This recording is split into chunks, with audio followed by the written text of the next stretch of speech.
மாங்காய் வச்சு செய்யக்கூடிய ஒரு ஸ்வீட் பச்சடி.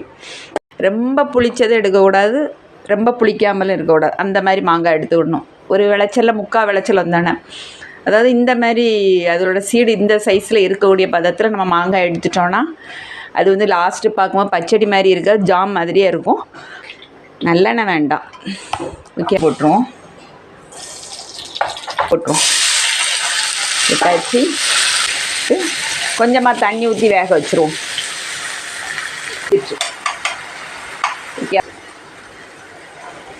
மஞ்சள் பொடி, காரத்துக்கு தகுந்து வத்தல் பொடி போட்டுடணும். பார்க்கணும், இந்த டைம் டேஸ்ட் பண்ணி பார்த்து புளிப்பு எப்படி இருக்கோ அதுக்கு தகுந்து நம்ம சர்க்கரை போட்டுவிடணும். 5 நிமிஷம் கழித்து பார்ப்போம். இந்தா சூப்பராக ரெடி ஆகிட்டா. உள்ளி பொடிசாக அரிஞ்சு வச்ச உள்ளி